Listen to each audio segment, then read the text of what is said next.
नमस्कार। हमारे कार्यक्रम सामाजिक सरोकार में आप सभी का स्वागत है। जैसा कि आप जानते हैं कि इस कार्यक्रम के अंतर्गत हम आपका परिचय ऐसे व्यक्तित्व से करवाते हैं जो समाज में अपना महत्वपूर्ण योगदान दे रहे हैं। सामाजिक प्राणी होने के नाते जीवन के दोनों पहलुओं से हमको गुजरना पड़ता है। कभी जीवन सकारात्मक होता है तो कभी नकारात्मक। लेकिन अगर ऐसे जीवन में अगर अच्छे विचार और अच्छी बातों का अनुसरण किया जाए तो निश्चित तौर पर जीवन जीना आसान हो जाता है। आज हमारे इस कार्यक्रम में हम आपका परिचय करवाने वाले हैं। हमारे साथ उपस्थित हैं साध्वी लक्ष्मी कनक बिहारी दास जी। बहुत बहुत स्वागत है आपका हमारे कार्यक्रम सामाजिक सरोकार में। जय सिया राम।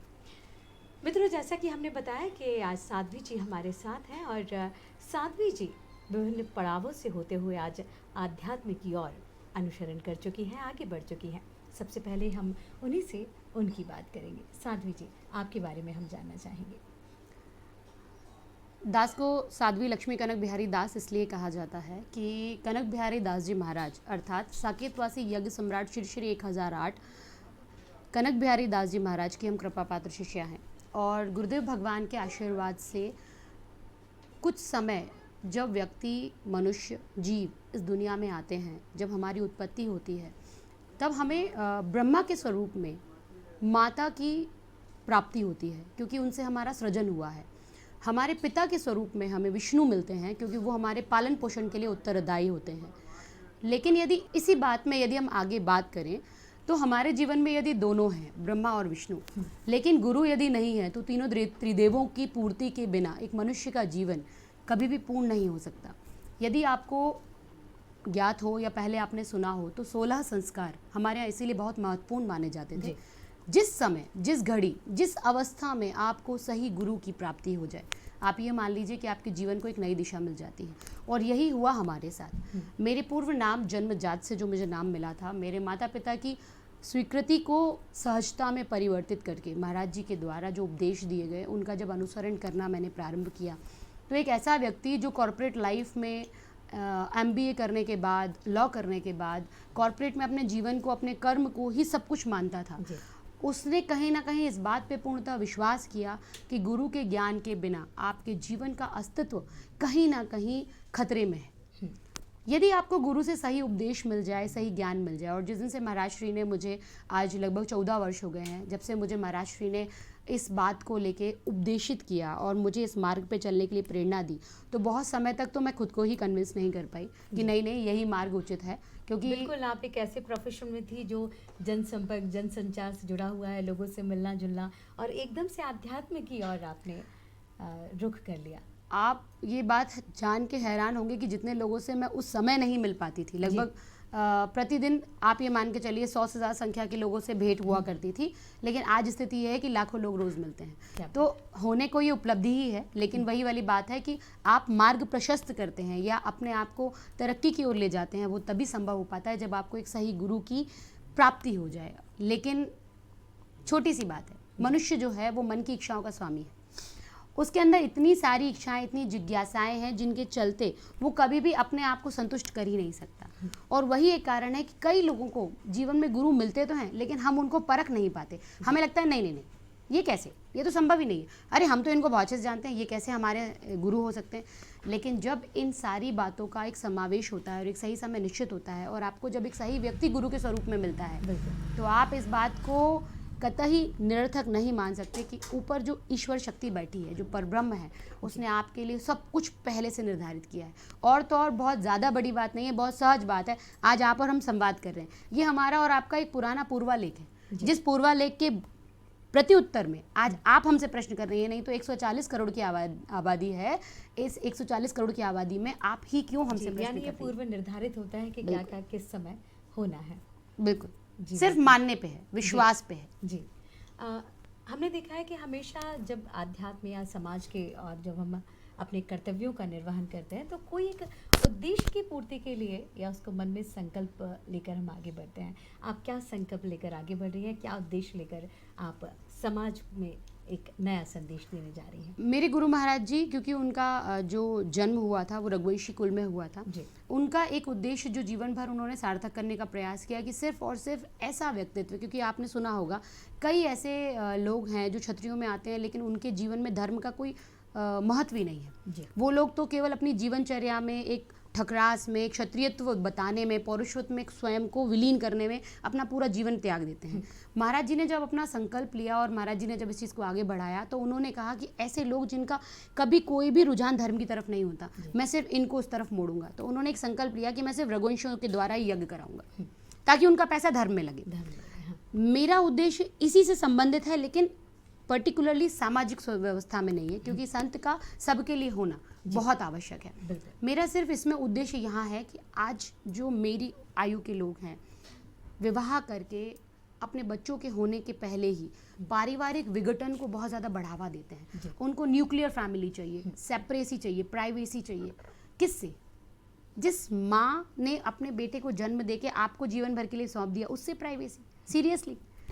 जिस पिता ने पूरे जीवन भर अपना पेट काटा कि मेरा बच्चा कहीं ऐसी योग्यता में पहुंच जाए जिसको एक ऐसी वधू मिले ताकि उसका जीवन और ये कुल तार सके इस भावसागर से, उससे प्राइवेसी? ऐसे दादा दादी जिन्होंने शायद अपने पूरे जीवन में मूल से ज़्यादा ब्याज को पाने के लिए अपनी आंखों को बिल्कुल इस दृष्टिकोण में लगाया हुआ है कि कब मेरे बच्चों के बच्चे हैं और कब मैं उनके साथ आनंद लूँ, उनसे प्राइवेसी? ये सबका अनुभव जब हुआ तो समझ में आया कि हम एक ऐसी दिशा में चल रहे हैं जो दिशा हमें कहीं ना कहीं इसको आप ऐसा कह सकते हैं बॉलीवुड, OTT प्लेटफॉर्म्स या सीरियल्स के माध्यम से मिल रही है। दौड़ से जो हाँ, मतलब एक ऐसा मतलब मानसिक जो हमारा सूक्ष्म दिमाग है उसमें ये चीज़ ऑलरेडी फीडेड है कि अगर एक 18-20 साल की बच्ची की शादी होती है और वो अपने ससुराल जाती है तो वो ये मन में लेके जाती है कि उसने ऐसे सीरियल्स और ऐसे मूवीज़ देखी होती हैं कि अगर मेरा पति और मेरी सास अलग कमरे में बात कर रहे हैं और मैं पहुंची और वो चुप हो गए, मतलब पक्का कोई साजिश हो रही है। तो ये मानसिकता क्यों? क्या हमारे परिवार ऐसे थे? हमारे परिवारों में 100 लोग एक परिवार में रहते थे, एक चूल्हे पे खाना बनता था। ये हमारे भारत की परंपराएं हैं। सही कहा। कब किसका बच्चा बड़ा हो जाता था माताओं को पता भी नहीं चलता था, सिर्फ वो फीड होने के लिए माँ के पास आता था। तो ऐसे बच्चों को एकजुट रहना आता है। आज बच्चों को परिवारों का विघटन हो रहा है, न्यूक्लियर फैमिलीज जो हैं बहुत उनको बढ़ावा दिया जा रहा है। बिल्कुल। और आपने देखा होगा साध्वी जी के पेरेंट्स आजकल कुछ समय बाद कहते हैं कि हमारे 4 बच्चे थे और बड़े ही गर्व के साथ कहते हैं हमने सबको अलग अलग कर दिया है कि आप अपना जीवन जो है व्यतीत कीजिए। ये कहाँ तक उचित है? आप इसको मेरे दृष्टिकोण से अगर देखें, मान लीजिए 4 भाई हैं, सबके पास अपने अपने इंडिविजुअल कार है, 4 अलग अलग घर बने हुए हैं, बाकायदा इंडिविजुअल एक हवेलियां बनी, डुप्लेक्सेस बने, उनके सबके सामने एक एक गाड़ी खड़ी हुई है। इसके बदले एक व्यवस्था समझिएगा कि यदि एक घर है और एक घर में बीच में 10 मोटरसाइकिल खड़ी हैं, बाइक खड़ी हैं, 5-7 कार खड़ी हुई हैं, 1-2 रेंज रोवर खड़ी हुई हैं, एक बड़ी लग्जरियस गाड़ियों में जो आती हैं, जितना हमें नाम पता है। उसके अलावा 1-2 ऐसे बड़े इंस्ट्रूमेंट खड़े हैं, लाइक JCB खड़ी है, बुलडोजर्स खड़े हुए हैं। तो उस घर में सारे के सारे लोग एक साथ अगर रह रहे हैं तो उस घर की आप सिर्फ मनोभाव बना के देखिए। घर में बच्चों की चहल पहल हो रही है, बुजुर्गों का एक संचार हो रहा है, एक वातावरण बना हुआ है, घर में बहुएं हैं, खनक हो रही है। संस्कार भी बहुत अच्छे से विकसित होते हैं जब वो संयुक्त परिवार में रहते हैं। इन दोनों का सिर्फ इमेजिनेशन अगर इतनी प्रसन्नता देता है तो सोचिए वास्तविकता कितनी प्रसन्नता देगी। जी, आजकल यूथ कहता है कि ये हम नहीं करते। करियर ओरिएंटेड एक शब्द जो आपने सुना होगा कि हम सिर्फ अपना भविष्य निर्माण करना चाहते हैं, इसलिए इस तरह के कारण बन जाते हैं। कौन से भविष्य की बात कर रहे हैं हम? वो भविष्य जो पहले से निर्धारित है कि एक दिन आपको इस सारी माया नगरी को छोड़ के ऊपर विलीन होना है। जिस दिन आपकी उत्पत्ति हुई उस दिन ये निश्चित हो गया कि आपकी अंतिम श्वास कौन सी होगी, ठीक है? उस दिन आपको जाना ही है, लेकिन उस श्वास तक आप किसकी सेवा, किसके लिए कर्म और किसके लिए अपना धर्म निभा सकते हैं, ये आपके जन्म से निर्धारित है। हमने और आपने उत्पत्ति ली, हमारा माता पिता के लिए धर्म सुनिश्चित हो गया। आप पाबंद हैं उनके धर्म को धर्मिष्ठ होने के लिए। आप जिसको अपने जीवन में लाएंगे, इसको अगर मैं दूसरे तरीके से कहूँ तो एक स्त्री शक्ति जब अपने पुत्र के जीवन में एक दूसरी स्त्री शक्ति को लाती है तो इतने सारे रिचुअल्स क्यों होते हैं, क्यों इतनी वैदिक परंपराएं होती हैं? उसका कारण बहुत छोटा सा है। कारण क्या है? एक मातृ शक्ति इस जगत जननी माता की तरह, जिस तरह हमारी भगवती जगदम्बा है, सीता जी के आधार में है, राधा के आधार में, ये सब ने ये बताया है कि स्त्री चाहे वो किसी भी स्वरूप में हो, either it is Prithvi also. आप जैसे इसका नाम ले लें, हम जिस पे खड़े हुए हैं, ये पृथ्वी क्यों है? पृथ्वा भी हो सकता था नाम। धरा क्यों है? फेमिनिज्म नेम क्यों है? बिल्कुल। मैं पुरुष और महिला में अंतर नहीं बता रही हूँ, मैं ये बता रही हूँ आप इस पृथ्वी के साथ कितना भी गंदा कर लीजिए, बुरा सा बुरा कर लीजिए, क्या ये कभी पलट के पलटवार करती है? ये सहन शक्ति जो इसके पास है प्रकृति के स्वरूप में, यही सहन शक्ति हर स्त्री के अंदर है। और इसीलिए घर के जो मुख्य निर्णय होते हैं वो घर की स्त्री ही लेती है। हर व्यवस्था को सुनिश्चित प्रकृति ने किया है। पुरुष बलिष्ठ है उपार्जन के लिए, लेकिन एक पुरुष के पास 4 महिलाएं होती है मातृशक्ति। पहली उसकी माँ, दूसरा वो माँ लेके आती है अपनी बहू, तीसरा उस माँ के द्वारा आती है बहन, चौथा वो जो स्त्री शक्ति आती है पत्नी के स्वरूप में वो अपने साथ लेके आती है पुत्री को। एक पुरुष के पास 4 स्त्री शक्ति की आवश्यकता क्यों है? बिल्कुल सही कहा आपने कि पुरुषों का जो वर्चस्व है कहीं ना कहीं, स्त्री जब कहते हैं कि एक पुरुष की कामयाबी के पीछे स्त्री का हाथ होता है, ये पूर्णतः सत्य है। कामयाबी से ही नहीं मतलब है, एक छोटी सी बात है, उत्पत्ति में भी उसी का हाथ है। बिल्कुल, अकेला पुरुष कुछ नहीं कर सकता। लेकिन बात यहाँ ये नहीं हो रही कि पुरुष बलिष्ठ है कि स्त्री, सबकी अपनी अपनी व्यवस्थाएं हैं। स्त्री को घर संभालने के लिए ही बनाया गया है, इसको कोई कितना भी अन्यथा ले ले। क्यों? क्योंकि घर एक मंदिर है। जब मातृशक्ति विवाह करके आती है तो वहां वैदिक मंत्रों के उच्चारण में कहा जाता है, हे प्रभु, हे दीन बंधु दीनानाथ परमेश्वर, जिसको इस देह को आप मेरे अर्धांग के स्वरूप में मुझे दे रहे हैं, ये आने वाले समय में मेरे घर की मान मर्यादा, मेरे बच्चे, मेरा कुल, मेरा वंश और ये जो गोत्र मैं स्मरण कर रहा हूँ मेरे दादा परदादा के समय से, इसको इस भवसागर से पार करने में मेरे अर्धांगिनी स्वरूप में मेरा सहयोग करे, इसके लिए मैं इसका वरण करता हूँ।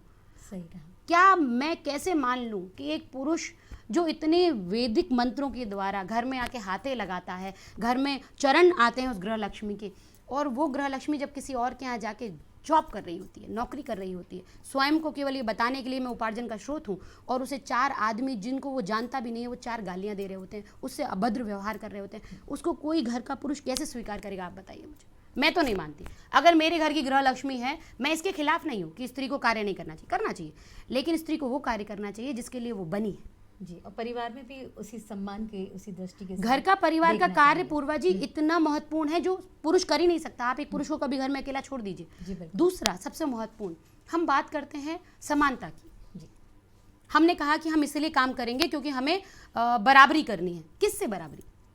किससे? बराबरी हो ही नहीं सकती।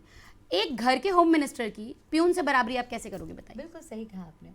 अगर बराबरी होती तो ईश्वर भी रचना एक जैसी करता, अलग अलग क्यों इसमें करता? पुरुष छोटा नहीं हो रहा, बिल्कुल। इसमें पुरुष बलिष्ठ है। उसके पास पूरी सृष्टि की जो प्रकृति संवेदनशील है, सुंदर है, आकर्षक है, मनमोहक है और बहुत ही सहज है। हमारी स्त्री शक्ति उसको सिक्योर रखने का, संयुक्त रखने का, सुरक्षित रखने का सबसे बड़ा महत्वपूर्ण कार्य दिया गया है। लेकिन आज जब ये कार्य व्यवस्था में नहीं हो रहा, प्रकृति में जो दुर्व्यवहार हो रहे हैं, उससे क्या हो रहा है? मेरी मातृशक्ति जो इतनी सुंदर, इतनी सहज, इतनी सुकोमल है, वो रोड पे खड़ी हुई है महाराज। सही कहा उसकी आपने। स्थिति कचड़े जैसी हो गई है। जिस तरह हम बाहर जाते हैं, कचड़ा एक रैप में पड़ा हुआ, एक काली पन्नी में पड़ा हुआ रहता है, ऐसी स्थिति है। पहले की बात पूर्वा जी, छोटी सी बात है, हमारे दादाजी दादी जी के टाइम पे, हमारे परिवार के समय पे, पुराने लोगों के समय पे, यदि किसी फीमेल से किसी मेल को, बाहर वाले को मिलना है, भले ही चाहे वो अभिन्न मित्र क्यों ना हो, प्रयास करते थे। अरे वाह, मैंने तो इतना समय हो गया आज तक भाभी का मुंह नहीं देखा। आज आप बताइए, क्या भाभी का मुंह देखना कठिन कार्य है? यूँ सहज हो गया, भाभी रोड पे ही अवेलेबल है। लेकिन कहीं ना कहीं ऐसे महिलाओं को फिर ये नहीं लगता कि नहीं, हमें रोका जा रहा है या आगे कार्य करने से टोका जा रहा है? महत्वपूर्ण कार्य जो महिलाओं का है जी। उसको करने के लिए वो खुद 2 महिलाओं को हायर कर रही है महाराज, उनके बच्चों को आया संभाल रही है, उनके घर में नौकरानियां आ रही हैं, वो अपने भाव के साथ प्रेम पूर्वक, जो मन भाव से, जिससे उनके मन में भाव होता है मेरा पति तरक्कियों को छुए, मेरा बच्चा आज की तारीख में सबसे बुद्धिमान हो, इन भाव के साथ जो भोजन बना के उसे पोषित कर सकती हैं, वो काम एक उपार्जन के लिए कुक कर रहा है।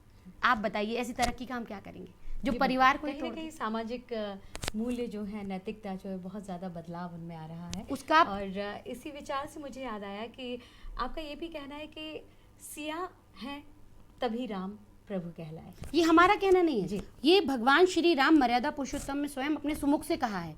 यदि आप वाल्मीकि रामायण का अच्छे से अध्ययन करते हैं तो उनके स्वयं सुमुख से कहा गया है कि सीता राम के होने का आधार है, क्योंकि मेरी तो उत्पत्ति माँ के गर्भ से हुई है, भगवती ने अवतरण लिया मेरे लिए। लेकिन भगवती इतनी सहज है, उन्होंने तुरंत कह दिया कि यदि मैं हूँ तो उसका कारण राम है, यदि मेरे प्रभु की सेवा मेरे भाग्य में नहीं होती तो मेरा अवतरण नहीं होता। यही एक छोटी सी बात हमारे सामाजिक व्यवस्था में भी आती है। हम जो दे रहे हैं वही हमें मिलता है। यदि माता कहती हैं कि मैं पूर्ण रूप से समर्पित हूँ, मेरे अवतरण का कारण ही प्रभु हैं, इसीलिए प्रभु उनको सम्मान देते हैं कि अगर सीता का सतीत्व नहीं होता तो राम कभी मर्यादा पुरुषोत्तम ना होते। जी यही बात है जो अभी हमने आपसे कहा कि यदि माँ प्रेम से भोजन पवाए जी तो पलट के उसे वृद्धाश्रम में जगह नहीं मिलेगी। यदि पति को पत्नी प्रेम से सेवा दे तो उसे पलट के तलाक नहीं मिलेगा। हर चीज़ का यही निर्धारण है, ये कलयुग नहीं, ये कलयुग है। आप जो देंगे वो आपको मिलेगा। सही कहा आपने। सिया से राम जिस उद्देश्य को लेकर आप जन जागृति फैला रही हैं समाज में, उसको भी लेकर आपका कुछ संकल्प चल रहा है साध्वी जी, और किस तरह से, उसके बारे में भी हम जानना चाहेंगे। देखिए, आपने राम कथाएं सुनी होंगी, जी। श्रीमद् भागवतम को आपने सुना होगा, शिव पुराण सुना होगा। हमारे गुरुदेव महाराज जो राम मंदिर के कोषाध्यक्ष हैं, स्वामी गोविंद देवगिरी जी महाराज जी, वो शिवाजी महाराज पे भी कथा करते हैं। उन्हीं की प्रेरणा से उनका ये कहना है, कोई भी स्त्रीत्व जो मेरी मूल आधार शक्ति है हर व्यवस्था की, अगर शिवाजी महाराज की हम बात करें तो उनकी माँ के कारण ही वो शिवाजी बने। उनने इतना शत्रुत्व जो बता पाया, उनने हर बार कहा है कि जीजाबाई नहीं होती तो मैं नहीं होता।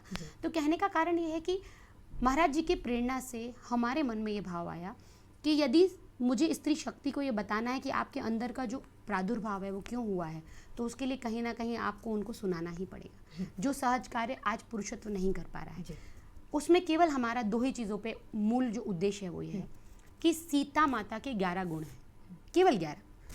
भगवान राम के 36 गुण हैं। आप भगवान राम के 36 गुण ढूंढिए मत, आप सीता का एक गुण अपना लीजिए, आपके पति में राम स्वतः आ जाएंगे, आपके पुत्र में राम स्वतः आ जाएंगे, आपके पिता में राम स्वतः आ जाएंगे। और इसके लिए सबसे बड़ा जो मूल आधार है वो है मेरा परिवार का संगठन।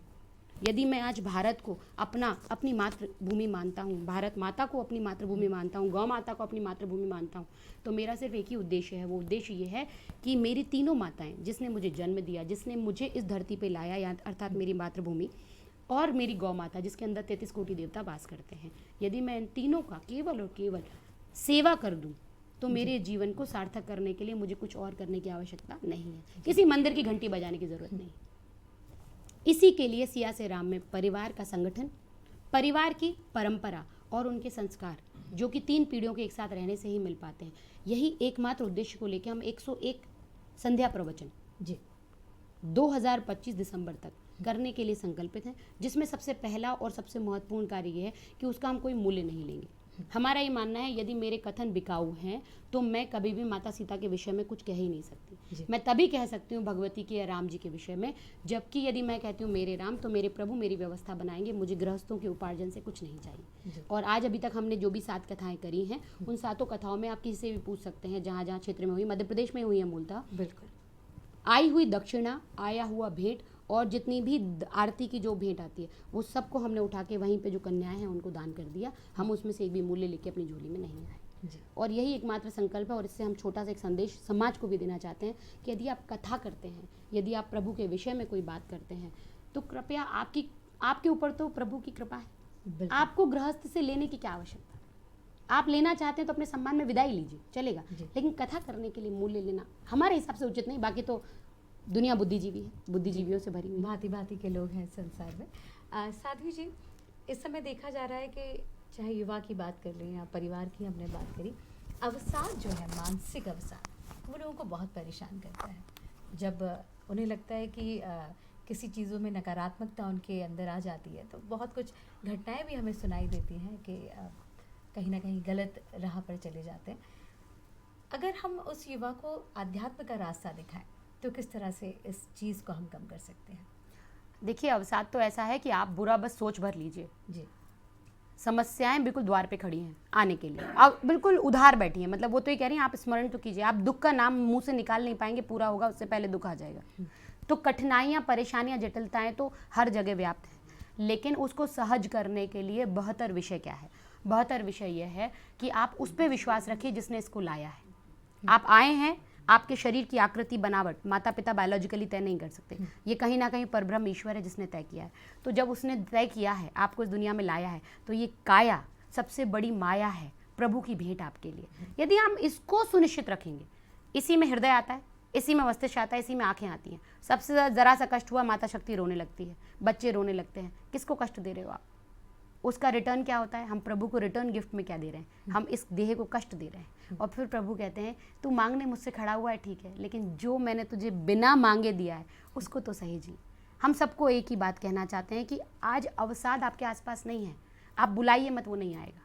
आप गलत चीज़ों को सोचिए मत, वो नहीं आएगा, क्योंकि विचार ही साकार है। और साकार करने के लिए सिर्फ एक ही व्यवस्था है, आपका विश्वास। हमने विश्वास किया है, नभ अपनी जगह है, उसका आधार नहीं है, लेकिन फिर भी है। पानी है, बहुत जगह है, हर पानी डुबाता है क्या? नहीं, क्योंकि ये हमारा विश्वास है, ये नहीं डुबाएगा। धरती फट के वैदेही को अंदर ले गई थी, लेकिन आप और हम यहीं बैठे हैं, नहीं ले जाएगी। हमारा विश्वास है कि ये यथावत रहेगी।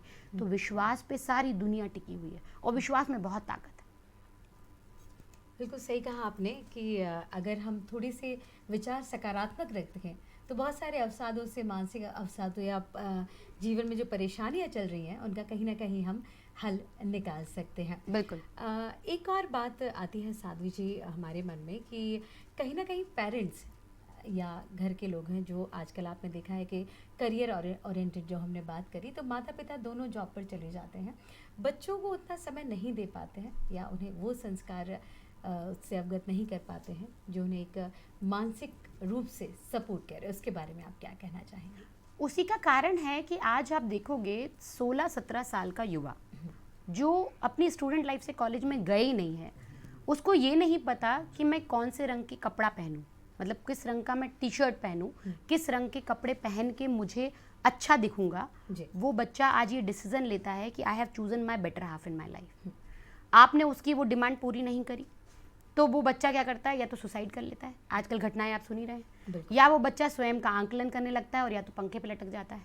तो ये व्यवस्थाएं किसने दी हैं? परिवार में माता पिता ने ही दी हैं।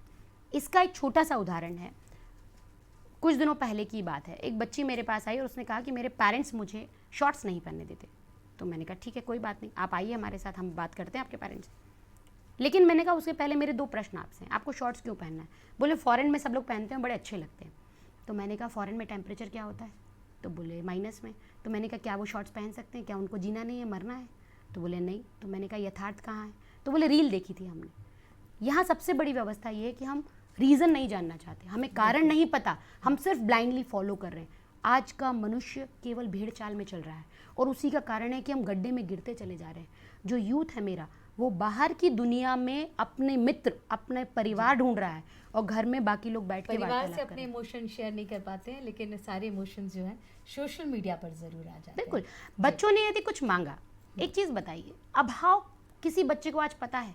नहीं पता, तो वो कैसे सफलता को जानेगा? अभाव नहीं पता। आज हम उपलब्धता इतनी करा रहे हैं कि वो उपलब्धता में दब गया है।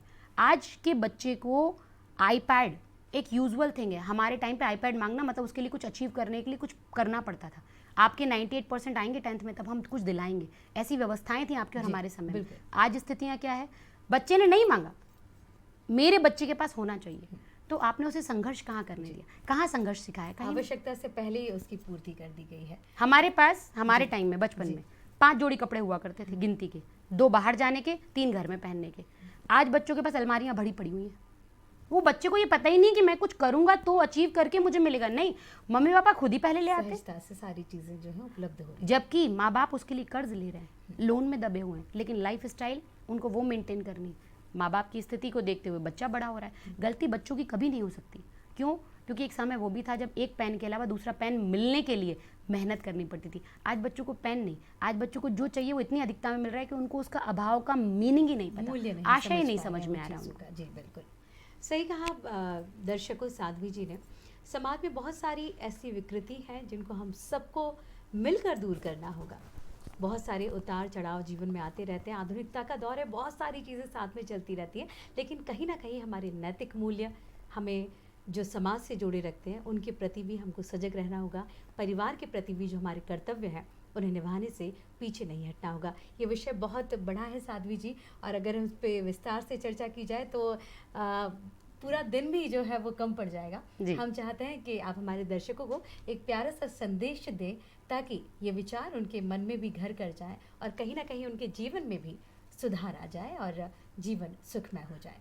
मेरा आप सबसे सिर्फ एक ही निवेदन है, यदि आपको वाकई लगता है कि आपको ये जो मनुष्य जीवन मिला है ये बहुत ही कठोर तपस्या के बाद मिला है, या इसके पीछे बहुत ही बड़ा उद्देश्य है, तो सबसे पहले एक सही गुरु की खोज कीजिए। गुरु के मार्गदर्शन में जब आप जीवन को चलाएंगे तो आपके कंठ से ग्रास जो आप लेते हैं, जिसको हम कहते हैं खाना पीना ग्रहण करना, उन सब का आपको पूर्ण लाभ मिलेगा। दूसरी बात, 3 ऐसी चीज़ें हैं जिनकी सेवा आपको इस जीवन में सबसे सुलभ है और सबसे सहज है, जो आपको धर्म, आपके संस्कार और आपके परिवार तीनों से जोड़ सकती है। पहला, पिता, परपिता, परपितामह, ये 3 ऐसी पीढ़ियां हैं जिनकी सेवा में जिसकी सेवा आपको मिले वो कीजिए। पिता अर्थात आपके पिता, परपिता अर्थात आपके दादाजी, परपितामह अर्थात आपके पिताजी के दादाजी। आपको जीवन में यदि मातृशक्ति में किसी की भी सेवा मिले, चाहे वो आपकी पत्नी हो, चाहे वो आपके माँ हो, चाहे वो आपकी बहन हो, चाहे वो आपकी बेटी हो, इस मातृशक्ति की सेवा से कभी पीछे मत हटिए, क्योंकि इनकी सेवा ही आपको इस पूरे भवसागर से तार करने के लिए एक सही माध्यम है। ये मैं इसलिए नहीं कह रही हूँ कि मैं खुद एक महिला हूँ, इसलिए कह रही हूँ क्योंकि स्त्रीत्व के आधार पे ही पूरा का पूरा संसार टिका हुआ है। और सबसे महत्वपूर्ण, कुछ कीजिए या मत कीजिए, लेकिन दीक्षांत ज़रूर लीजिए। 4 वर्ष की आयु के बाद यदि किसी व्यक्ति को दीक्षा नहीं दी गई है तो उसके जीवन का कभी कोई सही उद्देश्य पूर्ण नहीं कर सकता। वो आपको कई बार ऐसी समस्याएं जीवन में आएंगी जिनमें आपको लगेगा अरे वाह, ये तो होने ही वाला था, पता नहीं कैसे रह गया।